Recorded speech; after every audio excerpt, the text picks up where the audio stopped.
Hello and welcome to the Friday edition of The Locker Room on the Voice of the People TV. I am Jerry High, your go-to host for everything football. It's Friday and we're unpacking the weekend's biggest matchups, hottest rumors and all the drama from the pitch. And joining me today are James and Mayowa, who are ready to break down the action and debate the key moments of the weekend. And don't forget to hit the subscribe button and turn on the notification bell so you never get to miss an episode of The Locker Room on Voice of the People TV. James, it's great to have you join us once again. And he's saved by the bell, oh, let's. Why you not smiling now? You won yesterday. At least you came back from the dead. And the unlikely hero, Anthony, of all the players, of all the people you expected, coming into that game and making a difference. Even Mason Mount was something else and saving the game. A very good evening to you, Jerry, and also to our viewers. Good evening. Yeah, and that beautiful day to talk football. We also saw a good one from a fair one from the boys, Ruben Amorim, and they were able to get a victory, first away victory in about 2 years in Europe, and getting the victory is actually a very good one for them. And yes, Rasmus Højlund coming up from the bench and able to get the two decisive goals to get the victory is actually a very good one. Let's see how they can build on this consistency, if they can build something out of this game. And let's not forget the game they're going to have in the weekend against some very strong Man City. A side that is not strong, though. We cannot predict which version of Man City will be seen in the weekend. But the individual errors have been costing the boys the game. I think against Nottingham Forest, saw the individual error that cost the 3 goals. Against Arsenal also, the individual errors also, I would say that also was part of. Look at what happened. If not that they were able to come back from behind and get the victory, I think we'll have told the same route of individual errors costing us the game. I just hope Manchester United, Ruben Amorim and the boys can fix this so it does not come back to bite us in the future. But it's a beautiful day of football. And I also saw a lot of United fans calling out Marcus Rashford. What happened? What happened to him on the night? At this point, I think it's good that the directors have put almost every player up for sale in the summer. So I love the fact that Marcus Rashford's name is also involved in that list, and I think it's high time we let him go. We have been expecting him to get his form back for past over many years, 2, 3, 4 years, and he has not been able to live up to the billing. But at this point, I think it's high time we let him go. Maybe he can rediscover himself in another league or maybe in another club. We hear £40 million has been put up as a price tag. Let's see when it's time for the negotiation. Let's see what happens at that point. But I think 40 million is not a bad one for Marcus Rashford at this point. All right, 40 million, not a bad one for Marcus Rashford in the words of James himself. And of course, Mayowa joins us on the platform this evening. Mayowa, it's great to have you join us. I know as at first half, you must have been having a roller coaster at home with Madame saying today might be your judgment day, but somehow, some way, you found your way to escape by the teeth in that game last night against Victoria Pleasant.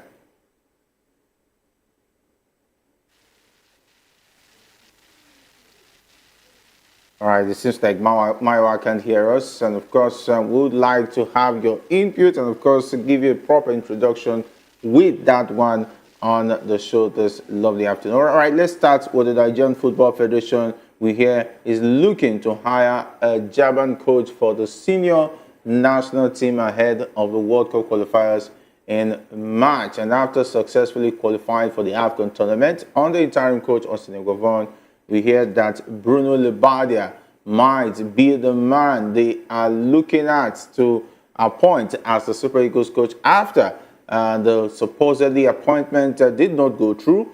Their reports are coming from the glass house. That is the reason why they've not taken down the post or the picture that it's really. They're still having hopes that the man will still change his mind. The negotiations will turn in their favor, and they would have gone to say a lot of prayers and go to the mountains, and even where Mayowa proposed the last time, maybe they've gone there to pray. And Labbadia is having a rethink. I don't even know what we should be expecting from this NFF at this point. The fact that they take one step forward and they take like 7 or 8 backward is one thing that is confusing me. At this point, I've said it before, I will not believe them until I see somebody on the touchline, until I see if it's Bruno Labbadia on the touchline or it's Eguavon on the touchline. Because at this point, we cannot be having different stories every day, and we expect them to believe. We expect us to believe them. Bruno Labbadia, what did they say happened the last time when he was supposed to be the coach? I think it happened. It has something to do with the tax that the NFF refused to cover. NFF have to pay the foreign coach. Is Bruno Labbadia going to take that $40,000? And since then, we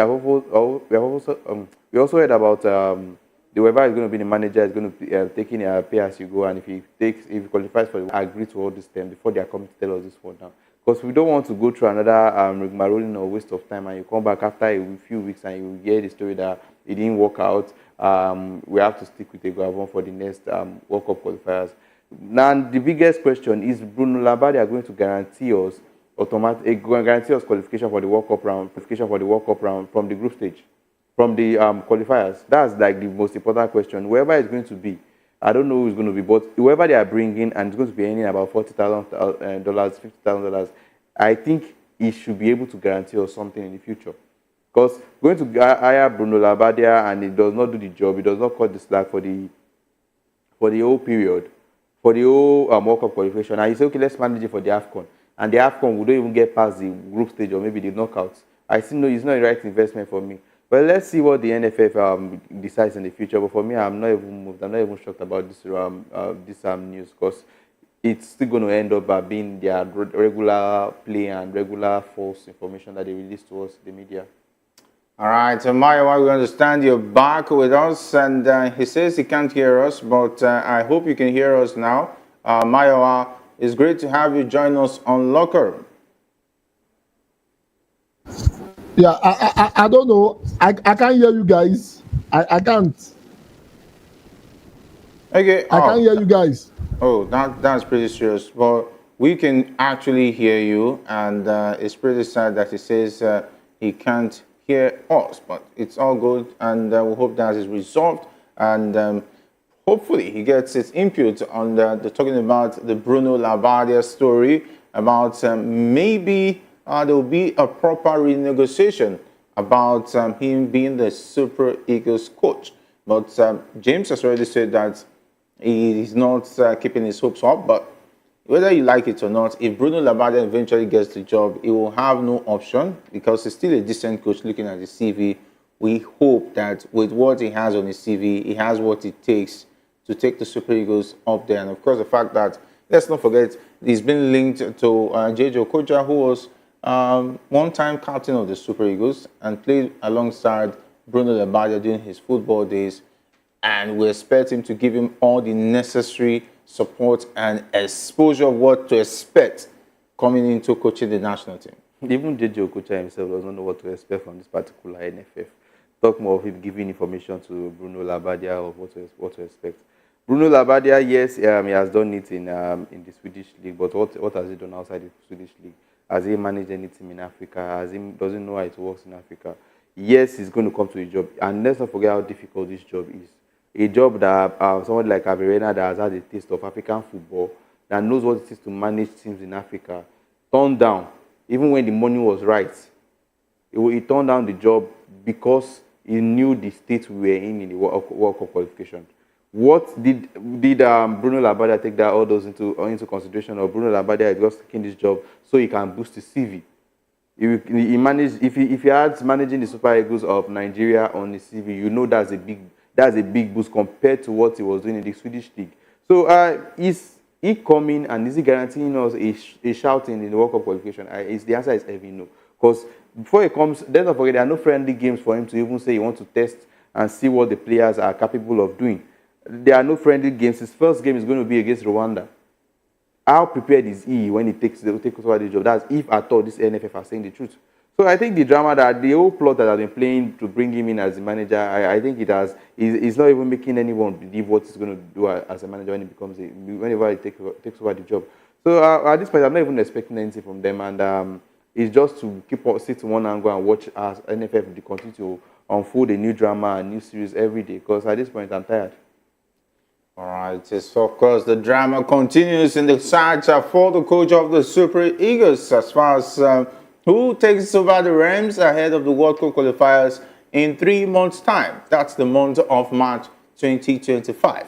All right, it's all about the World Cup qualifiers. Still, England have been placed in Group K for the 2026 World Cup qualifiers alongside Serbia, Albania, Latvia, and Andorra. Under new coach Thomas Tuchel, England aims to continue their streak of World Cup qualifications since 1994. Qualification matches are scheduled from March to November, with group winners securing direct entry to the tournament in North America and runners-up having a chance through playoffs. Okay, and if you take a look at it, we expect England to have it easy, but anyway, Thomas Tuchel will be in charge. Hopefully, he knows what to do and make sure that England are the World Cup in 2026. Definitely, yes. The group is not looking like a very difficult one. Having Serbia, Albania, Latvia, and Andorra. I think the most difficult team they might encounter is maybe Serbia and maybe a little bit of Albania.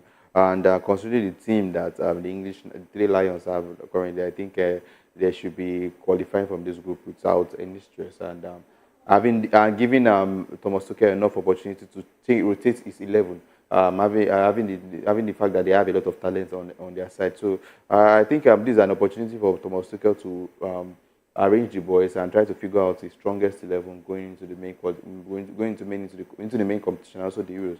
And let's not forget the English job is one job that you don't want to relax and lose games, because once you start losing games, the pressure is mounting. And let's not forget the drama that has been playing since Thomas Tuchel got appointed as the manager of the Three Lions, where former internationals like Gary Neville have called out the English FA for employing a German instead of taking up an Englishman.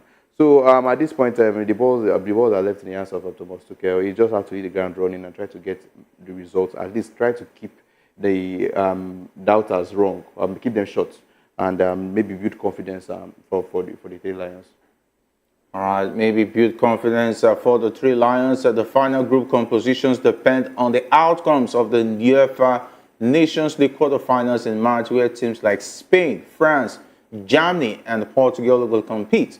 The placement for World Cup qualifiers will be influenced by which teams progress to the Nations League semi-finals. And there will be 6 groups of 5 teams starting in March, while 6 groups of 4 teams will begin play in September. All right, and of course, let's go back to the Conference League, where it was interesting for Chelsea as they extended their winning streak in the Europa Conference League, achieving their 5th consecutive victory with a 3-1 win against Astana in Almaty. The team, which featured several positioning themselves for a top 8 finish that would guarantee automatic qualification to the round of 16. Chelsea currently leads the group with 15 points, 3 ahead of Legia Warsaw, who are also unbeaten and are set to face Lugano later. And you see the Premier League sides are doing well. Like for like, Liverpool topping the table in the Champions League, while Chelsea is doing that in the Conference League. I don't know the plans of the Europa League teams, talking about the likes of Tottenham and Manchester United, but it is a story for maybe later. But take a look at Chelsea. They've been awesome in the Conference League. And to see the fact that most of those players they used in that, apart from maybe Adara Bioyo, and most of those players are new to me. Even when I see that Neto, I think he scored over the weekend in the Premier League. I can't remember. Pedro. I thought it was the old Pedro. I thought it was one Neto that I used to play. Was it the same Neto that played for Wolves at some point in time? Okay, yeah, it's a familiar name then. And at a point, I even forgot that he moved to Chelsea. It was when he started scoring. I remember that, yeah, they signed one Pedro Neto at one point in time. And there's a certain Gui, a Spanish boy who is doing awesomely well for himself. It shows that Chelsea has abundant number of talents. With that money they spent, definitely they should be conquering on all fronts. Definitely, I've said it before. I think there just should be one team everyone should be scared of in all competitions. The fact that they can rest a particular 11 and put another 11 and get the result is one thing every team should be worried for. I think the team that even played yesterday was not even their second team. I think it was like their third team, like the team C, and they were able to get results against Astana in their home. So when you look at that particular, when you look at it, then you know that there's cause to be worried. I wonder why people are still pushing Chelsea one side and not believing they're in the title race or they're not in the race to win any competition. At this point, you can also have a team that is worth over 1 point something billion and you say you're not in the race for titles. The fact that Enzo Maresca comes out to let me say deceive some people that they are not in the race for the EPL. I just look at the interviews and laugh and say, you have a strong 11 that plays with your Premier League games. You have a strong 11 that plays your cup competition, whether it's the Carabao Cup and the FA Cup. And you also have another strong 11 that plays in the Conference Cup. So you have opportunity to rest players that will just play for once in a week. And you say you're not in EPL, you're not in the race for titles. I wonder if people keep on believing them. I think currently they sit second on the log in the EPL, and second behind Liverpool. They are sitting on top the Conference League. They even qualified. The team that played yesterday was their Team C, and they were able to score 3 goals. Well, if people don't start worrying about Chelsea at this point, I think if they want to, when they start worrying, to be too late. Chelsea is one team we should be looking at in all competition they are looking like favourite to win those competitions. But congratulations to them. At least he was able to give give another set of talent, the opportunity to show themselves. And yes, I'm sure he was impressed by what he saw yesterday. Maybe some of those players can be promoted into maybe Team B or Team A, because he has a lot of talent to use at this moment. A lot of talent to use at this point. And of course, Mayowa can hear us now, and would have loved to have you join us in the middle of it all. Mayowa.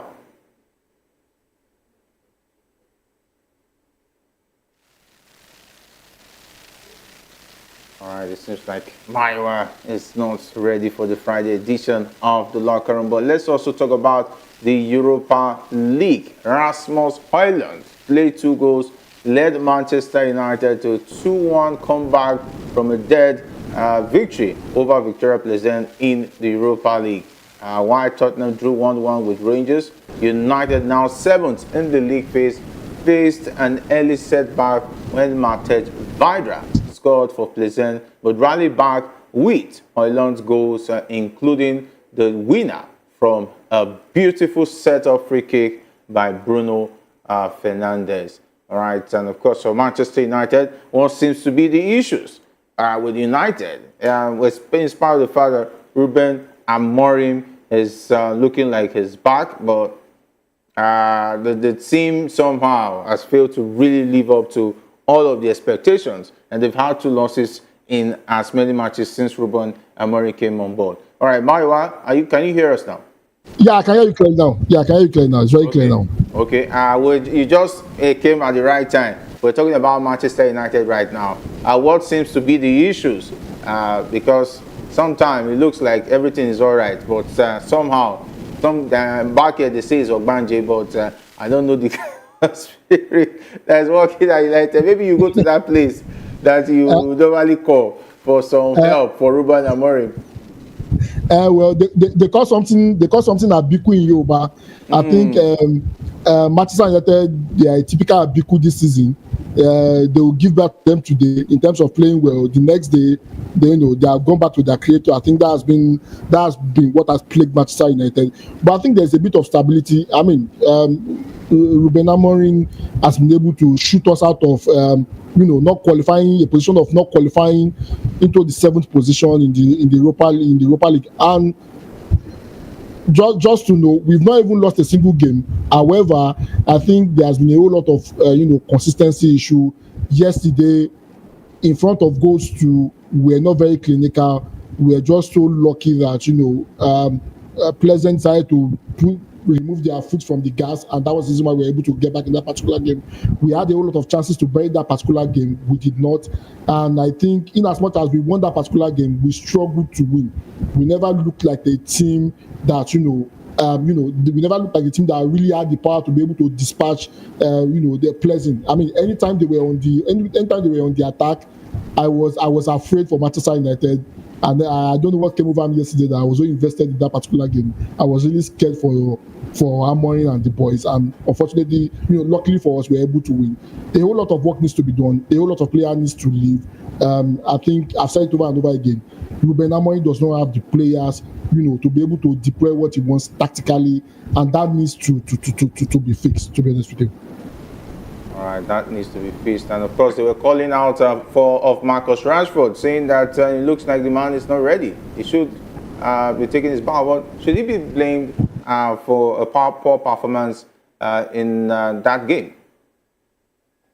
I mean, you cannot finger Marcus Rashford alone. However, see, the thing is this: if you look at our attack was when Hoyland came in, and how it was when Rashford came in, definitely there is a huge difference. And a whole of people might say, because of a yellow card, probably that's the reason why Rashford was substituted and the rest of that. However, if you look at the intensity in front of goal, there was real intent when Hoyland came in. That intent did not show, in the case of Rashford. And to be honest with you, in as much as sometimes Rashford comes out to dig us out from perpetual loss or probably get us a draw, I think Rashford should be one of the players. Rashford, Anthony, they are players that should be looking at in terms of shipping them out. Even a Garnacho, if he doesn't step up, more than what he is, we might need to ship him out, because I mean, Garnacho is becoming another Antonio Martial. They will give you some brilliant game today, give you 2 brilliant games, and the next 3-4 games you will not see them. I think it's becoming an Antonio Martial. He needs to step up. If he doesn't step up to, I think they should probably ship him out. So there are a lot of players that needs to go. One of them will probably be Rashford. I don't think Rashford can probably do so well under an Amorim style. Anthony, there has been talks as regards finding a club that will buy him.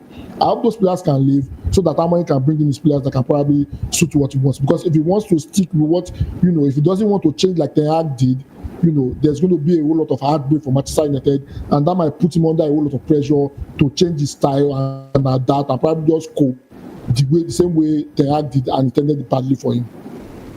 All right, and of course, for Manchester United, can we see there are cracks already in the build-up to his stay so far at Manchester United for Ruben? I think Ruben has been doing very, very well. I don't think there should be any reason anybody should be coming for his head at this point.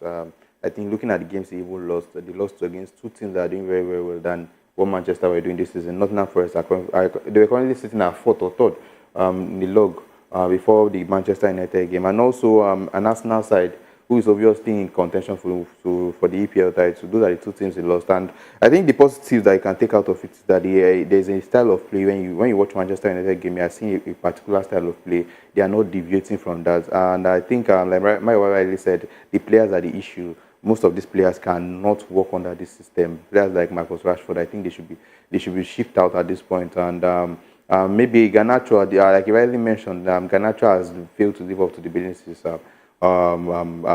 Ruben took over. He started the season pretty okay, but now instead of improving, it's not getting better. And looking at the individual errors, I think that's one of the key factors. He cost us the game against Nottingham Forest. The 3 goals Nottingham Forest scored were from individual errors. The first goal was the one Martinez was supposed to be marking the striker before he allowed it to go to the net. I think the second one was Andre Onana standing on a particular position and the ball going to another position. And also, I think the third one was Bruno Fernandes making a pass he was not supposed to make. Yesterday, again, Onana also making a pass that he was not under pressure, and he was gifting the ball to a Victoria Pleasant player, and they were able to convert. So looking at it, I think if they can work on the individual errors, I think it will get better at least a little bit before maybe the end of the season, that they will be able to get the right set of players that they think can work in this system. Looking at it, credit to Ruben Amorim. I don't think anybody saw it. The same thing that Eric Ten Hag could not manage to get a draw before in the beginning of the season. Now is the one that is getting a victory against Victoria Pleasant. Let's not forget, Victoria Pleasant are yet to lose a game in Europa this year, and they are yet to lose any home game. For the past 1 year or 2 years, Manchester United are the first team to do that. So I think credit goes to Ruben Amorim, and I love the fact that he's watching the games and he's seeing the problem. Once the first half, you are not giving him what he wants in the first half. The second half is taking you off. Zegzi was not giving him what he wanted in the first half of the game. He was quick to take him off. Rashford was quick to take him off. Malacia was quick to take him off. So I love the fact that players that are not turning up on the day, is quick to take them off and put somebody else, and they step up, they change the course of the game. So I think that's where I'll give him credit. And I see one player I want Ruben Amorim to do is get a replacement for Dalot. Dalot is practically not doing anything for me this season. I don't see him as one player that should be building. What has happened to Dalot? I think last season was one of the... he was Manchester United's best player last season, but I think the new position is trying to deploy him. The left wing back is not something that worked out for Dalot. if at all he even wants Dalot to be on the field, I think you should keep him defensively and maybe make Mazarawi the more advanced defender of the day. But looking at Dalot, he's not giving anything going forward. And coming backwards, defense is not one of the players that you have full confidence, you bank on that he will give you the day. So I think it's high time we start working on replacement. Shout out to Malacia. I think Malacia was pretty okay yesterday, and he was able to live up to his own and also had a good, I think about 60 minutes before he was taken off. So looking at this player, there's still room for improvement, and I love the fact that Ruben Amorim is sticking to his plan and is not deviating because like Eric Ten Hag did. So it's left for the players to bend to this plan or make their way out in the summer or maybe in January. But he has started very well. I think about four wins. Is it 4 or 3 wins and 2 draws and 1 draw and 2 losses? I think it's not a bad record compared to what Eric Ten Hag made us to believe that this team is not good enough to do anything.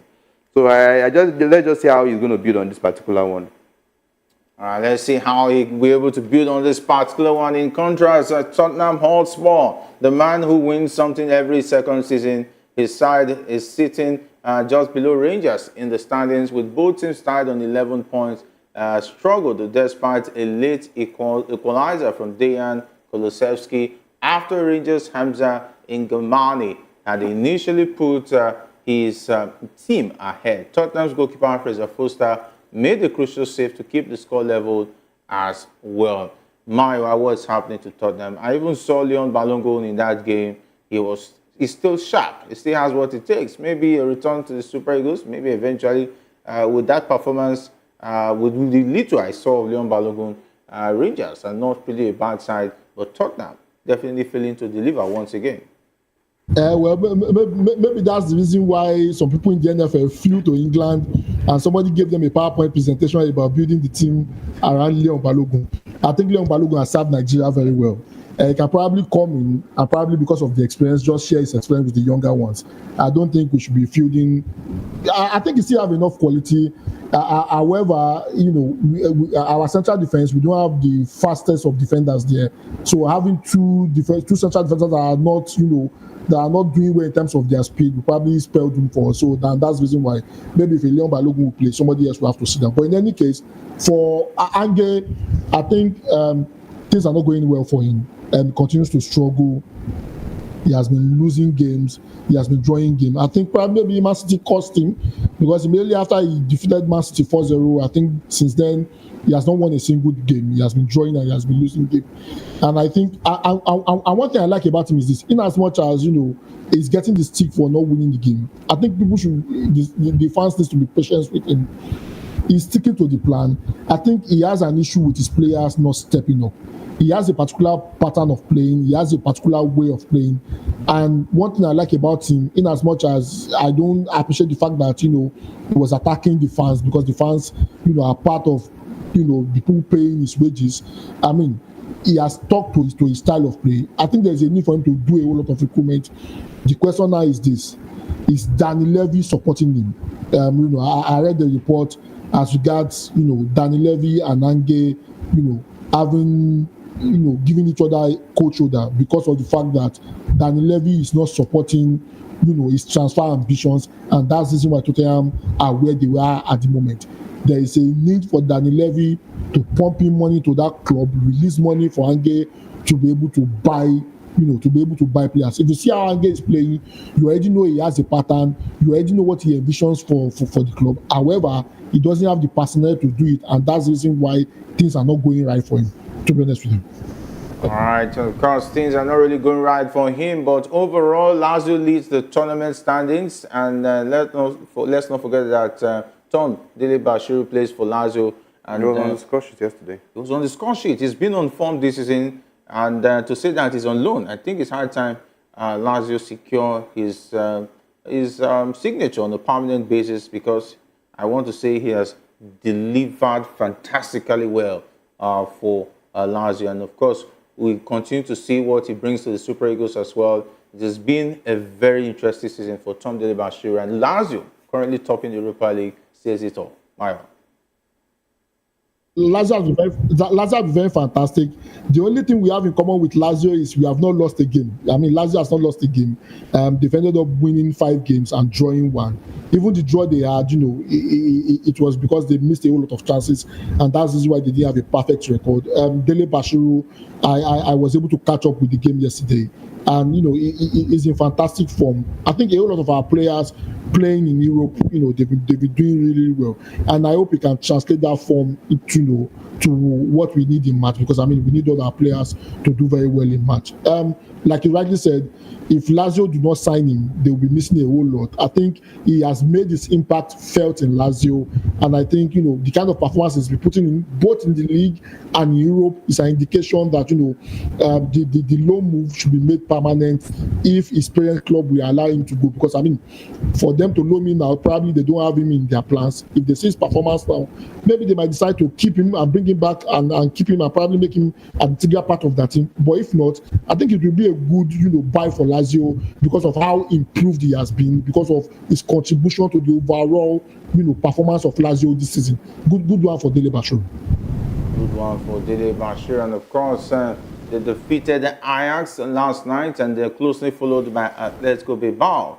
Lyon's victory over Eintracht Frankfurt and Anderlecht's win against Slavia Prague further shaped the competition's landscape. Okay, let's see how that one pans out. All right, let's take it up to Spain, where Kylian Mbappe will miss Real Madrid's upcoming La Liga match against Rayo Vallecano due to a left thigh injury sustained during their recent Champions League victory over Atalanta. And manager Carlo Ancelotti confirmed that while Mbappe's injury isn't serious, he will still travel to Qatar for the FIFA Intercontinental Cup final. And in contrast, Eduardo Camavinga is back in the squad after recovering from a hamstring injury. And since joining Madrid, Mbappe has been the team's top scorer in La Liga with 9 goals. And currently, Madrid is in second place with 36.2 points behind leaders Barcelona, and is coming off a 3-0 victory against Girona. Are they going to miss Mbappe? This is the wrong time for him to get injured. I think this is at a point where he's trying to build getting his confidence, trying to get better. We saw the goals he scored last weekend, and now he's out injured. We would have expected that he builds on the confidence, but yes, it's going to be missed a little. But now the inclusion of Vinicius, I think it will not be felt that much. And having the likes of Vinicius back from injury, I think the goals can come from that angle. And Kylian Mbappe is a sad one. I just hope it's not a long-time injury. I hope he comes back on time and is able to regain his confidence, try to find back of the net. And let's not forget, he has been under serious criticism from many football lovers. So I just hope he comes back better, though. All right, hopefully he comes back better. Maiwa Mbappe is out. Camavinga is back. Are they going to miss Kylian Mbappe going into the fixtures of this weekend? Ancelotti cannot catch a break. I mean, as one person is getting back, another one is getting injured. About 6 players were out at a particular point in time. They're just coming back now. Even Camavinga that is back. Hamstring injury is not what you want to play with. If you go and play full time again, you might get aggravated and you'll be out again. I think Mbappe will be missed a little, and the reason for that is this: he has been very, in as much as his form has been shaky, he has lost his confidence in terms of in front of goal. However, he's still very integral into the pursuit of Barcelona in the La Liga. I mean, they are just 2 points behind Barcelona with a game in hand. And if you look at the goal contribution of everybody in that particular team, you might say some of the higher goal scorers, some of the high goal scorers in that particular team, they were out injured. However, if you look at the totality of the goals that have been scored, Mbappe is ahead of everybody, and that's the reason why they will need him missing, because they need the goals to be able to go forward. Also, it will also be a personal miss for him, because I mean, if you look at his game against Atlanta, he seems to be getting his mojo back, and those are the kind of things you need to be able to boost your confidence to be able to get back. Remember, he's out of the French national team at the moment, and his performance, his performance and getting back to form will probably determine him, be a determinant factor in him playing himself back into the French national team. So I just hope that for his sake and for the sake of his confidence, this is not a long-time injury. He gets back quickly and continue where he stopped, so that he can be able to build back his confidence and be able to make his way back into the French national team. Because he's an integral part of the French national team, and they'll probably still need him. All right, for the benefit of our viewers, those are the games, the fixtures for this weekend in the Spanish La Liga. Real Valladolid trade tackles with Valencia. There's Espanyol, the Barcelona, and of course, Espanyol is actually in the city of Barcelona. They take on CA Osasuna. There's Mallorca up against Girona. Sevilla versus Celta Vigo. There's Rayo Vallecano taking on Real Madrid. It's an away game for the Whites. And there's Atletico Madrid, who's been on form at home at the Wanda Metropolitano. They trade tackles with the Getafe. There's Deportivo Alaves versus Atletico Bilbao. Real Sociedad versus Las Palmas. Villarreal up against Real Betis. And the league toppers, talking about Barcelona taking on Leganes. We expect Barcelona to do business on this one. And it looks like Barcelona is on a good run under Hansi Flick as far as the title push is concerned. James? They will not want to drop points because they know Real Madrid are breathing closely their neck, and they are just 2 points off them on the log, and with one game in hand. So I know they had a glitch. They were topping the league with about 8 points or so. They had a glitch where they drew about how many matches and lost the period Lamine Yamal was absent. But now he's back, and it's finding us in that, creating the chances, scoring the goals. I'm sure I don't expect them to drop points in this game, because them dropping points in this game automatically means they are dropping to second. And when Real Madrid wins their game, and they have one game at hand. So looking at it, Barcelona just have to be careful about dropping points in this particular one. And I hope Madrid does not close that gap soon, because it's barely 2 points with one game in hand. Let's just hope Barcelona are able to get the magic. All right, and of course, Mayo, do you think the Barcelona can sustain the tempo with that victory, with a victory against Leganes this weekend?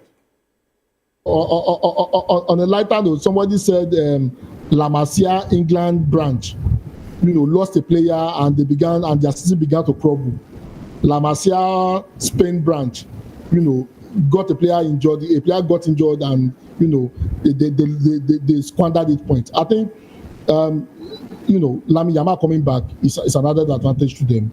I still do not understand how you will squander about 9-point lead, and in the league they've not been consistent.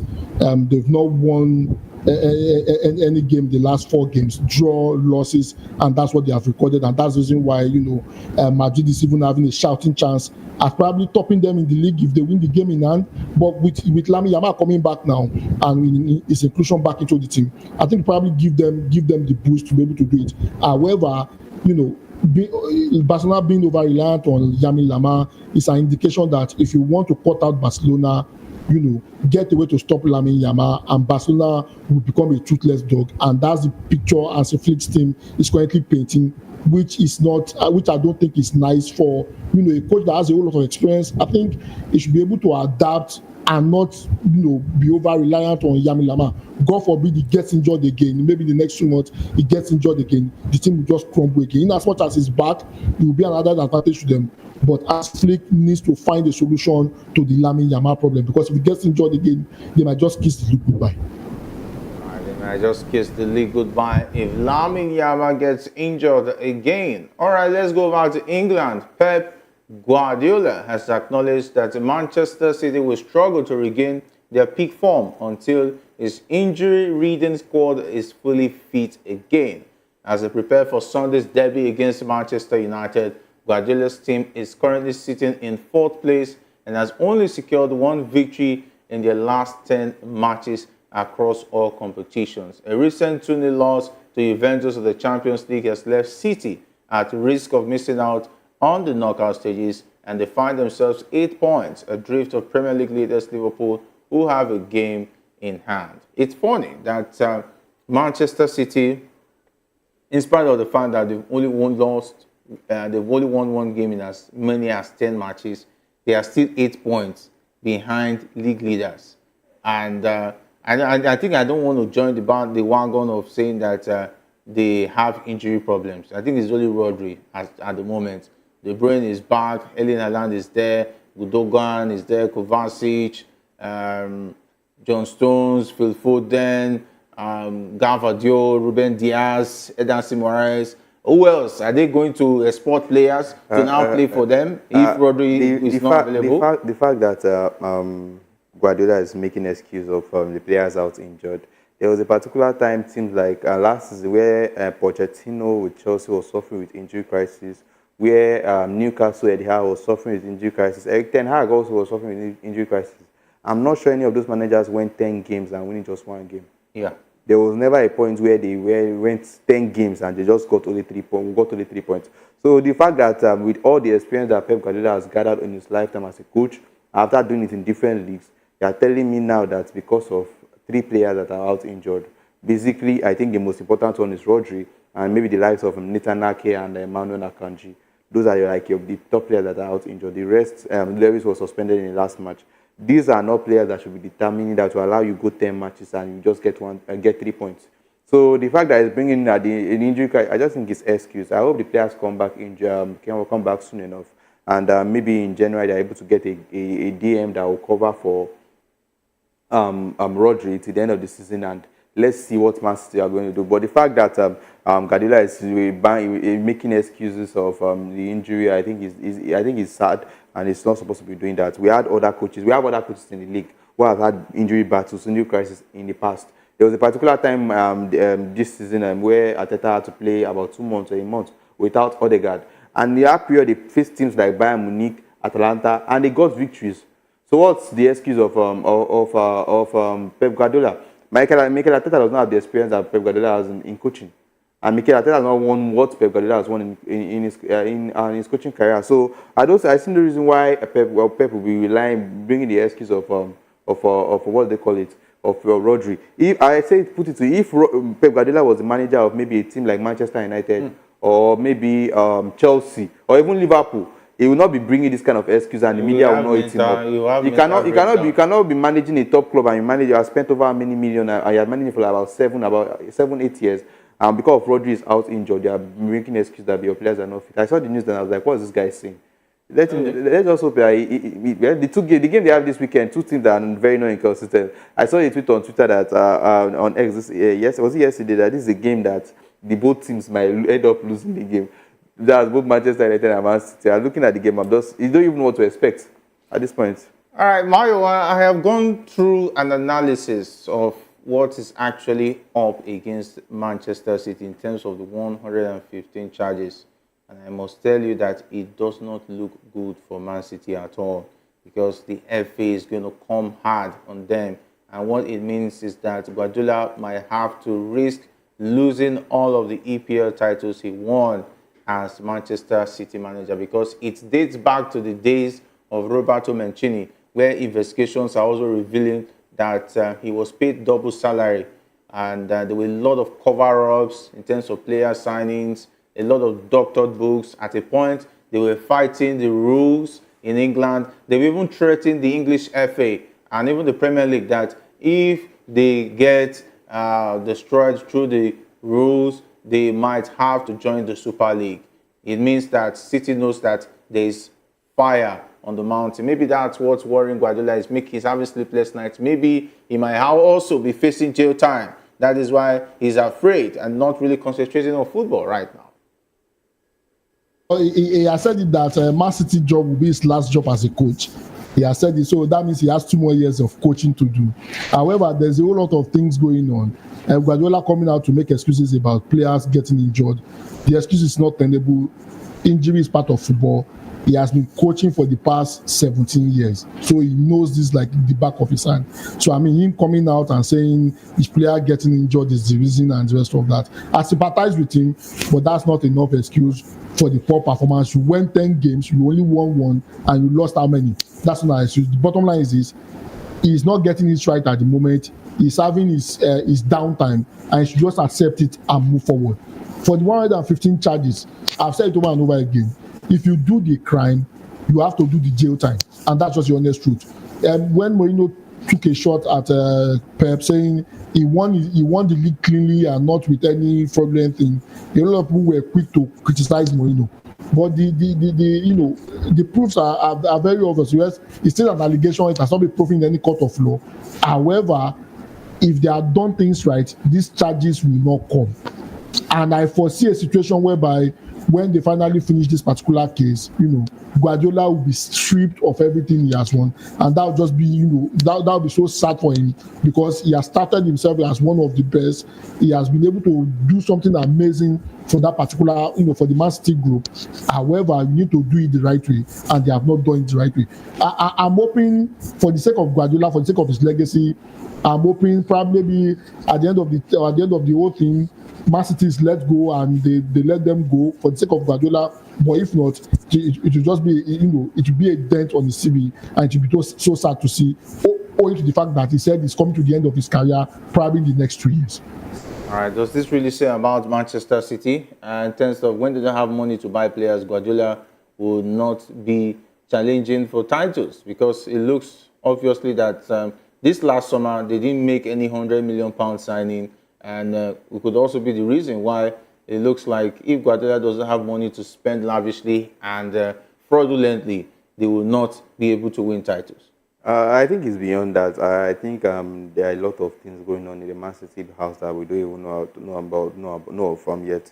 And looking at the team, they are making mistakes that they used to make on normal. Or Ederson is making blunder week in, week out. It was the same Ederson that the points were considered one of the best goalkeepers in the EPL. Now we have Walker not being the Walker we used to know. I think it's not just on them spending money. These are the same players that were in the team that won the league. So what's wrong with them this season? Even if they want to fall off, you don't fall off from number 1 to 100 immediately. You fall off to maybe at least 30, 20, then we know that, okay, it's a little bit of fall off. But these players are just falling off from the top to the 0 to 100 at once. So I think it's beyond them signing players. And yes, we know Pep Guardiola is master of getting 2-3 players to add to his team to make them much better than they were last season. But he was not able to do that this season, and the inclusion of Salvinho has not yielded the result he wants at this point. And also Doku and Grealish. Grealish is one player that nobody is talking about, and I'm surprised. I think Grealish has gone about 30 games or so without scoring a goal, and nobody has criticized him. Anthony has even scored in the last 30 games, and Anthony will not rest. And how much did they sign Grealish? They signed Grealish for about, was it 80 or 90? 100 million. 100 million. We have Guardiola that they bought from this thing, 90 million too. That one too is every weekend I used to show anyhow. Nobody's criticizing those players. I think at this point it's just obvious when you're playing for a top team, the pressure is small. You don't make mistakes. You don't have bad games. Once you don't show the results, once you don't score in 2-3 games, they are coming for you. But look at Man City. Salvinho, how many goals? Salvinho has played about how many games? I don't think he has scored since he joined Man City. And we are in December already. Someone that joined since July. August, the season started. So he has not gotten any goal. I remember when Man bought the likes of Rasmus Højlund and Jadon Sancho. They were counting in 007. This one now is 00 what?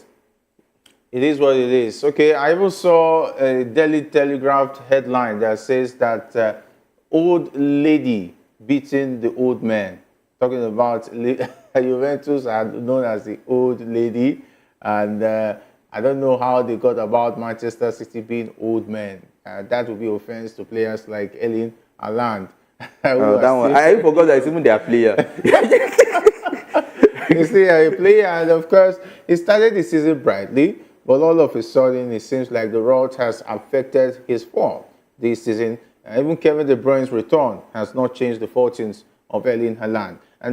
And going into the big one this weekend has to be the game between Manchester City versus Manchester United. It's going to be a difficult season. It has been a difficult season for Man United. In spite of firing Erik ten Hag, Ruben Amorim seems like he's going to be fighting to the teeth this weekend as they take on Manchester City. All right, and of course, they lost last weekend 3-2 at Old Trafford to Nottingham Forest, and those are the fixtures. And the pick of the bunch, Arsenal taking on Everton. At home, there's Liverpool. It's a banana peel for them as they take on Fulham, who is on form. There's Newcastle United versus Leicester, Wolves versus Ipswich, Nottingham Forest. On the back of that victory against United, would want to guarantee their spot against Aston Villa.